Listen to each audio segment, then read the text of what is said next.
My sister thought she was the main character in a romance novel. To get the attention of the bigshot CEO, she slapped him across the face. He didn't retaliate, but she took it as him playing hard to get. Then she went and ruined his engagement party. Our whole family was ready to go broke trying to appease his anger, but instead, she dragged us all into a dangerous mess involving some criminal connections in Mexico. After being held captive and meeting a tragic end, I suddenly woke up, back on the very day my sister first slapped that CEO. This time, we weren't going to repeat our mistakes. When I opened my eyes and saw my sister, I was completely stunned. 1 second, I was trapped in a nightmare, and the next, I was back in a glittering banquet hall. I looked over at Mom and Dad. They seemed just as disoriented as I felt. Was this a second chance? Had everything gone so horribly wrong last time that some force gave us an opportunity to fix it? Before I could process it further, my sister, Ashley, yanked her arm from mine, stormed through the elegant crowd surrounding Blake Sterling, and slapped him. Hard. The room fell into stunned silence. Ashley raised her chin, her voice laced with arrogance. Just because you have a few bucks doesn't mean you can look down on people. Who do you think you are? That was Blake Sterling, one of the most influential men in the entire city. He could destroy someone's reputation with a single call, so how did she dare? The last time she did this, Blake had chosen not to retaliate. But Ashley, in her delusion, took that as a romantic gesture and began following him relentlessly. Eventually, Blake had her exiled to Mexico, and our parents sold nearly everything to bring her back.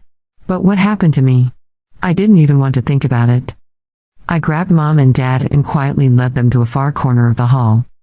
This time, she could deal with her own choices. Blake frowned, clearly annoyed, and calmly wiped his cheek with a handkerchief. The woman beside him gasped in disbelief. Ashley's eyes welled up. Blake Sterling. You're so rude. Just because you have money doesn't mean you can treat people like dirt. Blake remained composed. Well, miss, from where I stand, you're the one lacking manners. I don't believe polite people go around slapping strangers. Ashley blinked in disbelief. You don't recognize me? He looked her over briefly. Miss, should I? Her cheeks turned red. Ashley pressed on, her voice cracking. Last week. At Town Square. Didn't you look at me? Why would you look at me if you didn't know who I was? Even I had to fight the urge to groan. People around us were already trying not to laugh. Blake took a small step back, keeping his poise. If my glance bothered you, then I apologize. But last week, I was at Town Square with my fiancé. I was probably looking for her, not staring at you. I was silently impressed. The way he handled her bizarre accusation with grace and even offered an apology. That level of restraint came from real class. I thought it was over. But Ashley wasn't done. So your fiancé is here today too? She asked. Blake smiled slightly, spinning the ring on his finger. Of course. Ashley's expression hardened. She looked at him like she'd uncovered some deep betrayal. So that's it, you don't want to admit anything because she's here. That's fine. We'll see each other again. I'll save you from this fake business deal of a marriage. She wiped her eyes dramatically and stormed out, leaving behind a sea of confused and uncomfortable guests. Dad looked at Mom, face twisted. You don't think we raised a completely clueless kid, do you? Mom glared at him. Would it make you feel better if we had? Just like she said, Ashley didn't stop. A few days later, I was sorting equipment at school when I got a call from the police. At the station, Ashley was red-faced and shouting at Blake. Blake looked tired. I don't even know her. My fiancé and I were heading out on a date. We parked on the street for half an hour, and when we got back, my car was smashed. Then this woman started yelling insults at my fiancé. His voice was calm, but you could see the frustration behind it. Ashley cut in, furious. She's already gone, and you still won't admit you know me? Is it really that embarrassing to acknowledge our relationship? The officer beside them looked like he was watching a soap opera. Ashley teared up again. A single drop slid down her cheek, and the officer started giving Blake judgmental looks. Blake inhaled deeply to keep himself calm. First, I have no idea what relationship you're talking about. Second, you insulted my fiancé, smashed my car, and ruined our evening. Don't you think you owe someone an apology? Ashley didn't back down. So what? I know you and your fiancé are just pretending. It's a business thing, right? You don't need to defend her. Blake gave a dry laugh and held up a hand. Enough. He looked directly at her. Yes, it's true our families arrange things for business reasons. But it's also true I love her. I'm the one who proposed. Ashley stared at him, stunned.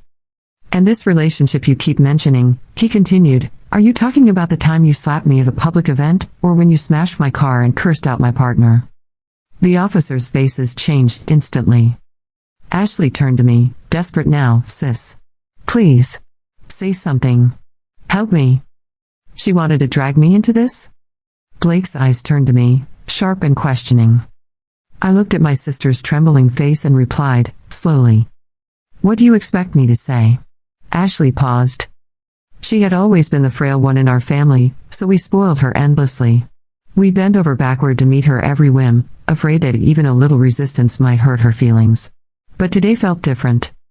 She jabbed her finger at me, her tone harsh and full of entitlement. You can't think for yourself? Ashley, are you deaf? I scoffed, stepped forward, swatted her finger away, and slapped her across the face.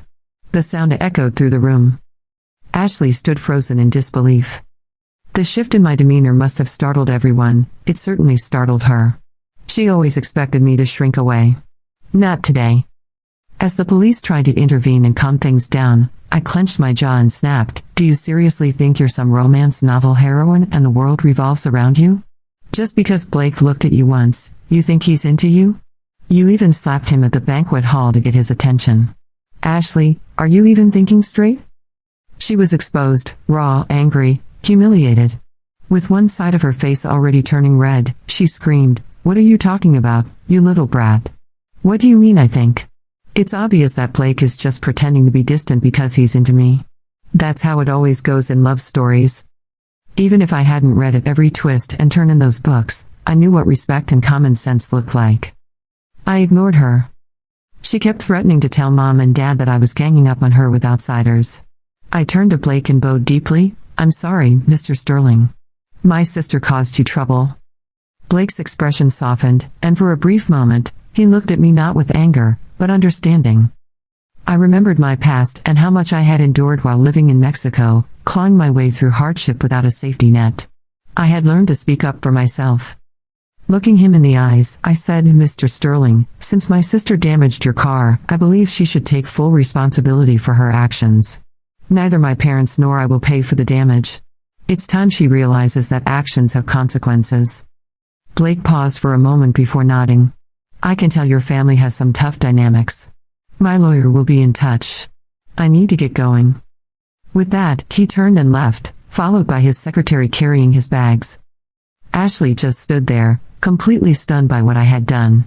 She had always seen herself as the heroine in a grand love story, one where the world revolved around her desires. At 23, she still clung to that delusion while living off our parents. Getting her to pay for a luxury Maybach she damaged? That would be like asking her to climb Everest in flip-flops. But if she thought for a second that I was going to help her pay for it, she was dreaming. Our family wasn't poor, but we weren't foolish either. There was no way I'd lift a finger for that. I shot Ashley a cold look and walked out of the police station. Behind me, the police restrained her as she screamed and struggled, and I used the chaos to call my parents. Mom? Dad? We need to talk. As expected, Ashley arrived home in tears. Young, entitled, and now $200,000 in debt. What a future. Before our parents could even ask what had happened, she pointed at me and shouted, Mom. She set me up. She humiliated me in front of everyone, and now I'm stuck with a $200,000 debt. Mom, lounging on the couch and watching her soap opera, finally set down the remote and gave Ashley a weary look. Are you serious right now? You're saying your sister embarrassed you? If you hadn't smashed Mr. Sterling's car and refused to apologize, would she have said a word to you? I sat quietly at the dining table, going over my lesson plans. We had coddled Ashley her entire life. No one had ever told her no. No one had ever corrected her. And for Mom to finally call her out? That was new. Predictably, Ashley exploded. She knocked over the fruit bowl on the coffee table. How can you all treat me like this? You're taking a stranger's side over mine? Blake likes me. He's just shy. And you, she pointed at me again, you just had to go and ruin everything by making yourself look better in front of him. Dad, who usually adored Ashley, chuckled dryly. Blake likes you? Then how come no one else can see it but you? We've got a mirror at home, sweetheart. Maybe use it. Sometimes I wonder if your mom and I raised a dreamer or just someone completely out of touch with reality. Even I winced a little. Dad had always been the one to defend her the most. Ashley's eyes turned glassy, and she whined in that high-pitched voice that made my skin crawl. Dad, why would you say that to me? He rolled his eyes and sighed. You're in your 20s and still living in some make-believe world where you're the star of a soap opera. Even I know I'm not the male lead in anyone's story. Ashley realized she was losing ground with Dad, so she turned her frustration toward me. You told them, didn't you? She hissed. You told them bad things about me. I looked up from my lesson plans with a smirk. Did you say something to them to badmouth me? She fumed. I calmly added, what exactly did I say? You wrecked Mr. Sterling's car all on your own. You want us to cover it for you? You've been doing this since you were a kid, I continued. Remember when you tried to impress that boy in school by being reckless? Now you're just doing it on a larger scale. Don't you think it's time you grew up? Ashley had always had unusual behavior. When she was 7, she once invited a stranger she met at the park to our house, claiming she wanted to rescue him. At 9, she lied about her age online and got into a scary situation. At 12, she wandered off with a neighborhood toddler, thinking she could start a babysitting adventure. Each time, Mom, Dad, and I had to clean up after her. Once, she claimed she was living a tragic love story and doused a classmate with hot tea because she thought he'd hurt her feelings. We had to pay a fortune in damages. Now, Ashley stood in the living room, surrounded by the people who had always protected her, and felt like a stranger among us. For the first time, no one was shielding her. No one was standing up for her. Her sadness turned into anger. She kicked the coffee table, eyes blazing with misplaced conviction. Just wait. I'll show you all. Blake does like me. I am the heroine of this story. She wiped her tears and stormed out, slamming the door behind her. The room fell silent. Dad, Mom, and I exchanged uncertain glances. Dad looked at the smashed fruit on the floor and the overturned coffee table. He swallowed hard. After a long pause, he muttered under his breath, did we ever get her checked when she was born? Mom blinked, confused. What do you mean? Dad pointed at the mess and whispered, half joking, half worried, I mean, is it possible she's just living in a completely different reality? After that day, Ashley didn't come home. Mom, Dad, and we were relieved. The house felt quieter, lighter. For the first time in years, we could breathe. But Ashley was still Ashley. After publicly slapping Blake and destroying his luxury Maybach, you'd think she'd lie low and reflect. Instead, she doubled down on her delusions. She showed up at the gates of the Sterling estate, in the pouring rain, no less, dressed in a flimsy white dress, kneeling on the pavement like some tragic movie heroine. With mascara streaming down her cheeks and a bouquet of wilted flowers in her hands, she wailed for Blake to come out and face her. Her voice trembled as she claimed, loudly and shamelessly, that Blake had taken her virginity and needed to do the right thing by being with her. It didn't matter that no such thing had ever happened. She was playing to the crowd. And unfortunately for everyone involved, she got one.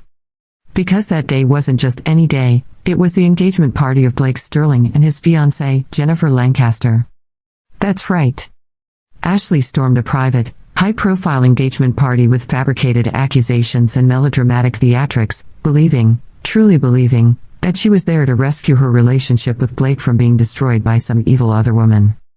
She even pushed past the estate security guards, got on her knees in front of Jennifer and shouted, Blake and I are in love. You need to step aside.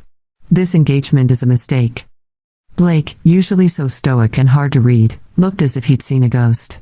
His entire body stiffened as Ashley clung to his arm like a shipwreck survivor. Blake, I know you love me. She pleaded.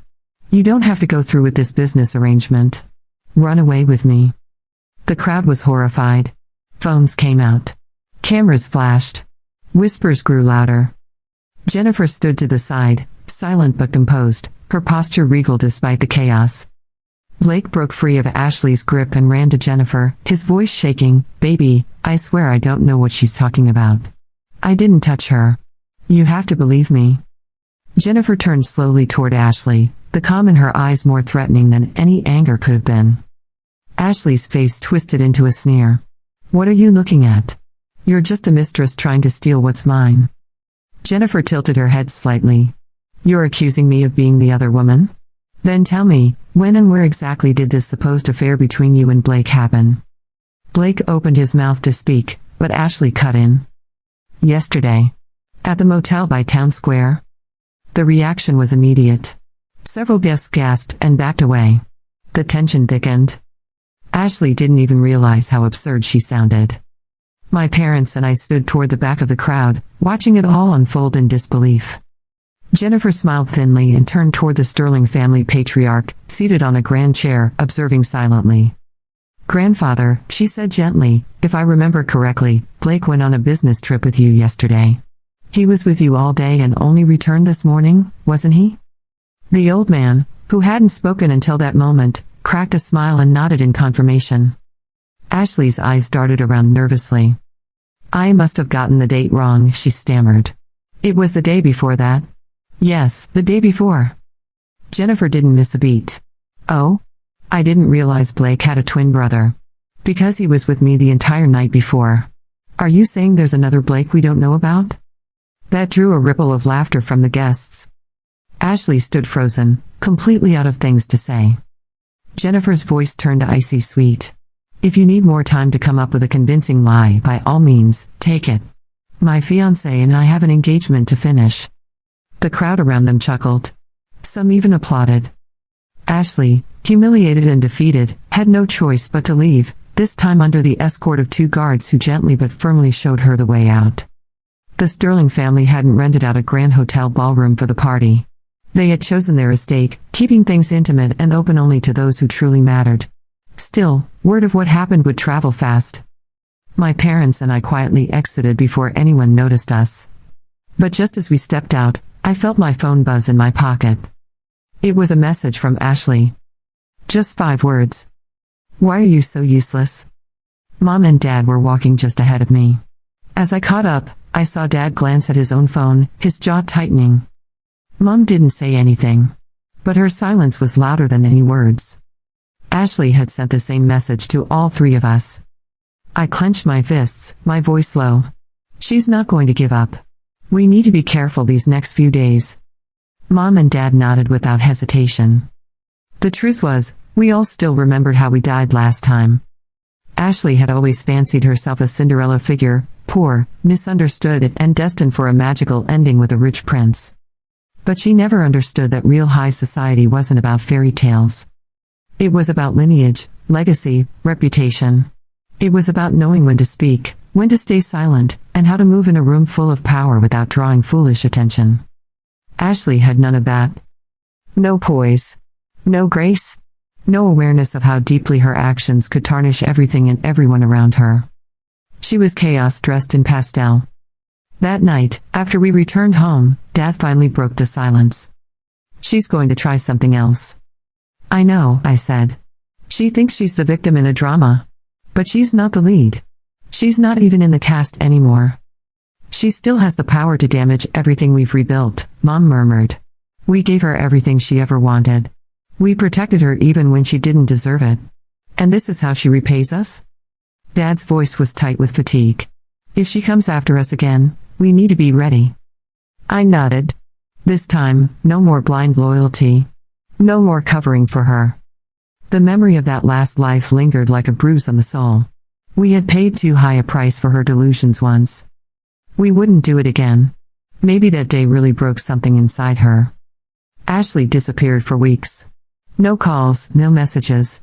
It was like she had vanished into thin air. At first, we felt relief. Peace returned to the house. But deep down, we knew it wouldn't last. A month later, she came back, without warning, without a word. She walked in through the front door looking thinner, paler. Her hair was messy, and her eyes had a far-off look in them. She went straight to her room and locked herself in. She cried for days. Loud sobs. Then quiet ones. Then just silence. Despite everything, she was still my sister. A part of me remembered the Ashley who used to hug me when I had nightmares, the one who used to sneak snacks into my room when I was grounded. And as much as I hated what she had become, I couldn't stand to see her like this. So one night, after dinner, I stood outside her door and knocked. No answer. I turned the knob slowly, it wasn't locked this time, and walked in. She was curled up in the corner, hugging something to her chest. The only light in the room was the dim nightlight on her desk. I took a cautious step forward. Ashley? She didn't move. I took another step and caught a glimpse of what she was holding, and my stomach dropped. It was a raw piece of meat. Bloodied? Clutched tight in her hands like it was something precious. I gasped. Where had she been all this time? Ashley slowly turned her head toward me. Her eyes were wide and empty, her pupils dilated. She looked at me, but through me, as if I were a shadow. And then she smiled. A slow, twisted grin. She muttered, "It's all your fault. All of you. If our family had money and power, how could Jennifer ever look down on me?" She took a step forward. I could smell the iron and the rot. It made my skin crawl. What is she, huh? Ashley continued, voice trembling with fury. Just because she's rich, she gets to have everything? She gets to be admired, loved, respected. While I get laughed at? I took a step back, but she was faster. She lunged across the bed and grabbed me by the collar with blood-smeared hands. I should be the one standing beside Blake, she growled. I should be the daughter-in-law of the Sterling family. That should have been my life. I stared at her, wide-eyed, frozen in shock. Then, on instinct, I pushed her hard, sending her stumbling backward onto the bed. Ashley lay there for a moment, blinking like she didn't understand what had just happened. Then she sat up, panting. She laughed, high-pitched and erratic. Why? Why didn't he fall in love with me at first sight? Her voice cracked. He was supposed to. Just like in the stories. I was supposed to win him over. Not Jennifer. She looked toward the window, muttering to herself. She's pregnant, you know. But she'll give it up. For her career. She doesn't deserve to be the head of the Jennifer family or part of the Sterlings. I could have been both. If I got rid of her. That was when I knew, she had completely lost touch with reality. I felt a cold chill run down my spine. Last time, because we let Ashley ruin Blake and Jennifer's engagement, everything spiraled. Their relationship barely survived. I had always felt guilty for not stopping her sooner. This time, I wouldn't make the same mistake. I stepped back, keeping my eyes on her. Jennifer can't be the head of the Sterling family? So who should be, you? Still dreaming of being some romance novel heroine? Ashley froze. Her eyes locked on mine, and slowly, her expression darkened. After a beat, she sneered. It's your fault. All of it? If you had worked harder, made something of yourself, maybe I wouldn't be second best in this family. She was gone, mentally, emotionally. Lost in a world of blame and fantasy. I walked out, closed the door, and locked it from the outside. Mom and Dad were already outside, their faces pale with worry. She's not okay, I whispered. We need to do something. Now. Mom wiped her eyes, her voice trembling. Your dad and I. We already contacted a private hospital. We're planning to admit her in a few days. Dad nodded, though his shoulders looked heavier than ever before. If she stays here, she could hurt someone. Or herself. Even though I knew they were right, a part of me still ached. I hated seeing my sister this way. I hated what she'd become, but I also hated that it had come to this. Suddenly, the crying from Ashley's room stopped. We stood there frozen. She had heard us. The silence stretched long and heavy until Dad stepped forward, tapping gently on her door with his cane. Ashley, he said, voice low. Sweetheart. It's time to get help. This isn't good for anyone. Please, just listen to us. No reply. Only quiet. Then, slowly, we heard soft sobbing again. Tears welled in Mom's eyes. We walked away, hearts heavy. The day we took Ashley to the hospital, she acted strangely calm. Gone were the wild eyes, the manic rants, the screaming. She was polite. Quiet. Cooperative. She even smiled at us. We wanted to believe she was getting better. We were fools. While Mom helped her pack, Ashley slipped away. Dad was the first to notice. She was just in the living room. Where is she? Panic set in. I searched every room. Mom called her name. Then we heard it, the unmistakable sound of a lock clicking shut. We turned toward her room. Ashley stood behind the locked door, her face pressed to the window, her eyes cold and full of rage. Before we could react, a sudden roar shook the floor beneath us. Flames. The curtains burst into fire. It spread instantly. The smell of gasoline hit us like a wave, and it all made sense. Ashley had spent the past days quietly soaking parts of the house in accelerant. And we hadn't noticed. Dad ran to the door, trying to break it down. Ashley just smirked and dropped the key into the gutter outside. Mom called emergency services, her voice shaking. I ran to the bathroom, soaked towels, and handed them out. We covered our mouths and tried to escape. But the basement door was near the kitchen, where the fire was already creeping. The smoke was too thick. The air was unbreathable. Before I lost consciousness, I felt my parents' arms around me, shielding me with their bodies. My last thought was, are we really going to die again? But I woke up. The thick scent of antiseptic replaced the smoke. I opened my eyes slowly to white walls, a monitor beeping beside me. I was in a hospital. Mom sat at my bedside. The moment she saw me stir, her eyes flooded with tears. Ashley, you're awake. Thank God. Her voice trembled, but it sounded like music compared to the chaos of that night. I broke into tears. Mom pulled me into a hug, and I could feel her shoulders shaking with relief. We were alive. But nothing would ever be the same again. Dad entered the hospital room slowly, his arm tightly wrapped in thick gauze.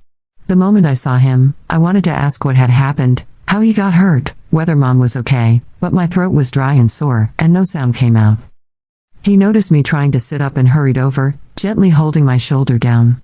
His voice, hoarse and tired, sounded foreign to me. Ashley's gone, he said quietly. We don't know where she ran off to. Your mom and I have called everyone we could think of, but her phone is off. Just stay home for now. Don't go to school. Rest. Dad, the man who always stood tall, whose back had never once bowed to stress or injury, now looked like he was carrying the weight of the world. I didn't think, he whispered. I thought Ashley was just spoiled. I didn't think she'd go that far. Mom was standing in the corner. She hadn't said a word since Dad entered the room. She trembled slightly, and when I looked at her, I saw silent tears sliding down her cheeks. After what felt like an eternity, she broke the silence with a sob. We called the police. Right after the fire. They came as soon as they could. Her voice cracked as she spoke. I frowned slightly, urging her to continue. They investigated the source of the fire, she said, her lips quivering. They said it wasn't an accident. It was set deliberately. I blinked. Of course it was. But then she added, voice barely audible, they found traces of an improvised incendiary device. My entire body tensed. A homemade explosive? We weren't rich. We weren't involved in anything criminal. Who would give something like that to Ashley? And why? And then I remembered. The thing she had been holding that night, sitting on her bedroom floor, soaked in blood. A horrible realization hit me like a truck. I reached for my phone, my hands still weak but determined. I typed a short message and handed it to Mom. Check the hospital nearby. See if Ashley had a procedure recently. Something related to pregnancy. She looked at me in shock. Dad took the phone from her hands, read the message, and walked out without a word, his expression clouded and dark. 2 hours passed. They felt like days. Then Dad returned with a medical report in hand. He handed it to me wordlessly. I looked down. 3 months pregnant. The words blurred behind my tears. Mom covered her mouth, trying not to sob again. Dad stared at the paper, then quietly folded it and set it aside. He picked up the phone and called emergency services. Ashley is dangerous, he said simply. She needs help. And someone needs to stop her before someone else gets hurt. I knew what I had to do. Out of the last ounce of responsibility I still felt for our family, I contacted Jennifer and Blake and told them everything about Ashley's disappearance, the fire, and her unstable condition. They were silent on the other end of the call. Then, a few days later, a wedding invitation arrived. It was from Blake. Despite everything, they were moving forward with their plans. I stared at the elegant cream-colored envelope and felt a strange wave of emotion rise inside me. Bitterness. Sadness. Relief. If Ashley hadn't lost her way, things could have been different. On the day of the wedding, Mom, Dad, and I entered the beautifully decorated banquet hall. The atmosphere was elegant but tense. Security guards stood at every entrance. Even the waitstaff seemed extra alert. We were led to a table near the family. I looked around nervously, silently praying, "Please, not today. Don't let anything happen today." Although the police had issued an arrest warrant, Ashley still hadn't been found. We suspected she had sought shelter with an old lover, someone from her past we had never approved of. I glanced at Mom. She was scanning the room, just like me. Jennifer and Blake came over to greet us. Despite the whispers that followed them across the room, Jennifer smiled softly. "Don't be nervous," she said. "I just wanted to thank you for telling us everything." Blake nodded politely. "We've arranged full security. No one without an invitation can get in."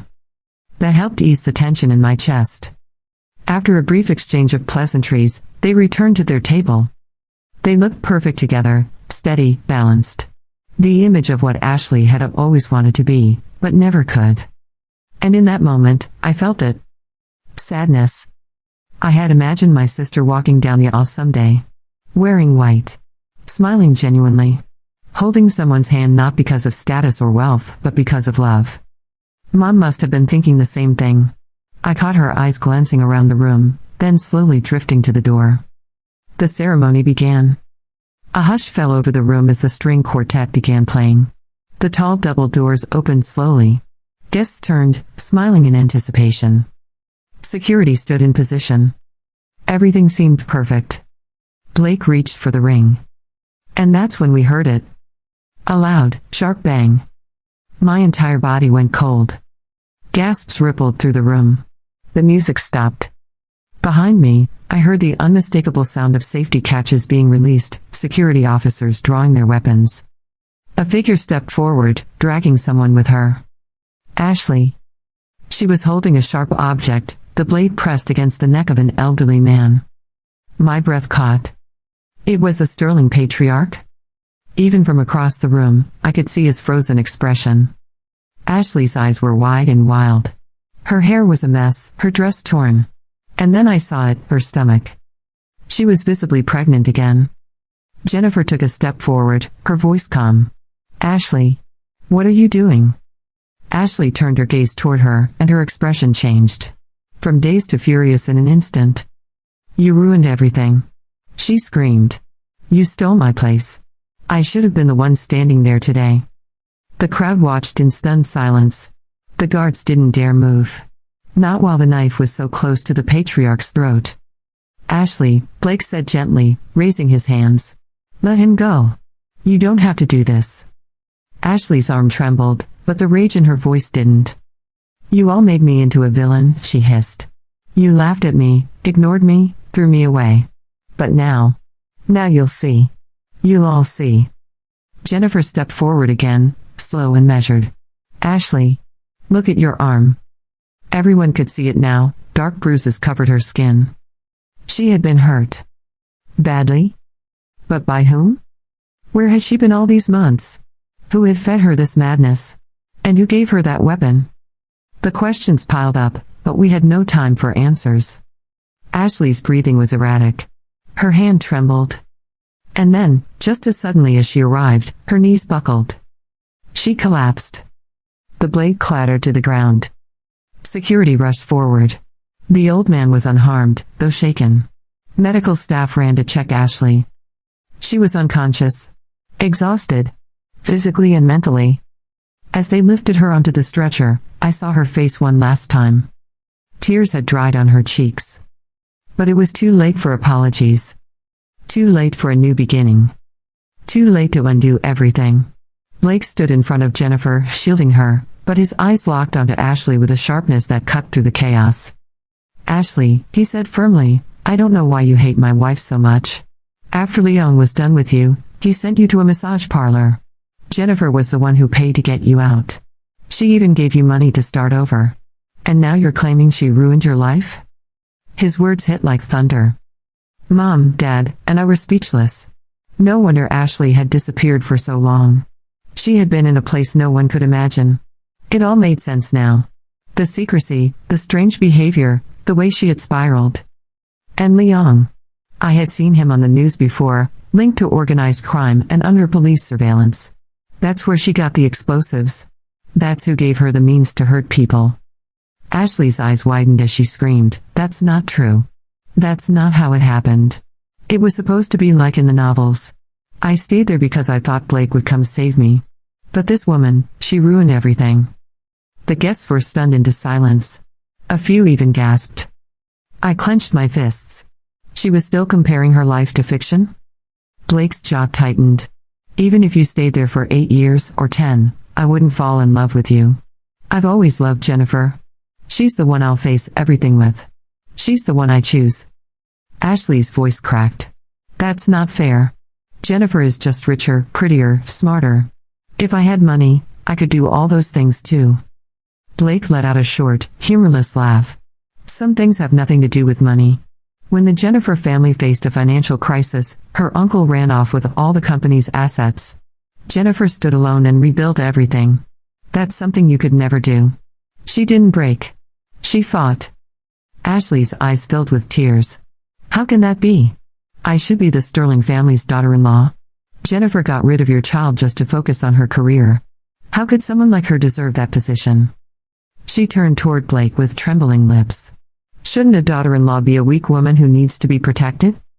Jennifer took a step forward, gently moving Blake aside and dismissing the bodyguards. Her voice was calm, but unshakable. "Ashley, let me explain something very clearly. Before a child is born, it is part of my body. I had the right to decide whether to continue that pregnancy or not. That choice was mine, and mine alone. It has nothing to do with you." Ashley's expression twisted, her face flushed with confusion and frustration. Jennifer continued, "Second, I don't know how many romance novels you've read, but this isn't a story. You keep telling yourself you're meant to be the Sterling family's daughter-in-law, but I hope you can see clearly now. I'm the one standing beside Blake. I am his wife. Legally. In every sense." Ashley clenched her fists, trying to suppress the fury building within her. "So what?" she snapped. "How can a childhood friend compete with fate? He's mine. You think your relationship is that strong? It's not. You're just convenient." She turned toward the old man seated at the front of the room, Blake's grandfather. Her eyes glinted. "This is all your fault," she screamed. "If you hadn't arranged this marriage, he never would have ended up with her." Then, in a single horrifying moment, she raised the knife and lunged at the patriarch. Jennifer acted instinctively. She grabbed a flower pot from the nearby table and hurled it at Ashley with surprising force. It hit. Ashley screamed and dropped the knife as she stumbled backward. My eyes widened in shock. Jennifer, elegant, refined, and calm, had just saved a life without blinking. For a moment, she didn't seem like a socialite. She seemed like a warrior. But before anyone could react, Ashley's hand went into her pocket. "Stop her," I shouted. Then came the explosion. A smaller blast this time, enough to scatter people, to ignite the nearby decorations. Fire spread rapidly. Smoke filled the air. Screams erupted from all corners of the room. Ashley was tackled by the bodyguards and pinned to the ground. Her hair was wild, her eyes bloodshot, but even now, even in flames, she looked victorious. She looked at me. And then she smiled. Her lips moved, barely audible over the chaos. "Ashley, I told you. I'm the heroine of this story." The fire intensified. Blake grabbed Jennifer, pulling off his jacket to shield her as they rushed through the smoke with the other guests. But Ashley didn't run. She broke free. And she turned back toward the flames. Before disappearing into the fire, she looked over her shoulder at Blake and smiled. "Blake," she said, "from now on, you'll only find me in your dreams." I grabbed Blake's arm and pushed him forward. "Go. Go with Jennifer. If the fire spreads, no one will make it out in time. Ashley turned her gaze to me and screamed, Ashley. You can't stand to see me happy, can you? I stopped in my tracks and looked back at her, heart aching. It's not that I don't want to see you happy, I said softly. It's that you never wanted any of us to be. She stood still for a moment, eyes wide. You were never the heroine. You were the villain in someone else's story. I turned around and walked away. Her screams followed me. And then they were gone. Ashley died that day. After the guards pulled her from the flames once, she had broken free. She ran back into the fire. No one could stop her. Her final words echoed like a ghost, You'll have to find me in your dreams. I hugged Mom tightly. As the fire consumed what was left, Mom gently patted my hand. Let's go, sweetheart, she whispered. I didn't look back. We walked toward the car. It was over. The sky had already turned black. The stars were hidden behind the smoke. The fire raged for hours, but by the time the flames died down, the celebration had turned into ashes. Blake and Jennifer had gone to the hospital hours earlier. I helped Mom and Dad into the car, both of them exhausted but unharmed. I turned one last time toward the charred remains of the banquet hall. And then I walked away. It was over. The final chapter of Ashley's tragedy had been written in fire. And for the first time in a long time, the rest of us were free.